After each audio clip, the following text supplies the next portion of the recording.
తిరుమల లడ్డు విషయంలో ఏదైతే చంద్రబాబు నాయుడు గారు కల్తీ నెయ్యి అని అవాస్తవాలు ప్రజల్లోకి తీసుకువెళ్ళేటువంటి ప్రయత్నం చేశారో, మరి నిన్న చూసాము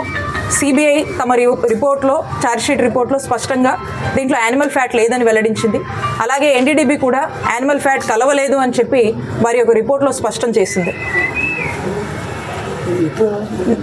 నిజం గెలిచింది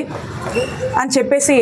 ఏదైతే చంద్రబాబు నాయుడు గారు ఒక ముఖ్యమంత్రి హోదాలో ఉండి కూడా చాలా క్యాజువల్గా కల్తీ నెయ్యి అని చెప్పి ప్రజల్లోకి తీసుకెళ్లే ప్రయత్నం చేశారో, మరి ఈ రిపోర్ట్సే స్పష్టం చేస్తూ ఉన్నాయి ఎక్కడ కూడా జంతు కొవ్వు కలవలేదు అని. కాబట్టి మేము మా చిల్లూరుపేటలో ఉన్నటువంటి నియోజకవర్గ ప్రజలందరూ, ఇక్కడ ఉన్నటువంటి మా నాయకులము, నిజం స్పష్టమైంది, ఆ దేవుడు ఉన్నాడు అని చెప్పేసి మేము వెంకటేశ్వర స్వామి గుడి బోయపాలెంలో ఆ గుడికి వెళ్ళి అక్కడ పూజలు నిర్వహించి అక్కడ దేవుణ్ణి, ఆ వెంకన్న స్వామిని ఇప్పటికైనా చంద్రబాబు నాయుడు గారికి మంచి బుద్ధి ప్రసాదించాలి, ఇలాంటి అవాస్తవాలు, తప్పుడు ప్రచారాలు, దేవుడిని కూడా తమ స్వార్థ రాజకీయాలకు వాడుకోవద్దు, దేవుడంటే భక్తి భయం అనేది ఉండాలి, చంద్రబాబు నాయుడు గారికి ఆ వెంకన్న స్వామి ఖచ్చితంగా కూడా దీని ప్రతిఫలం చూపించాలని చెప్పి మేము కోరుతూ మేము మా పూజలన్నీ కూడా కంప్లీట్ చేసుకొని బయటకు వచ్చాం.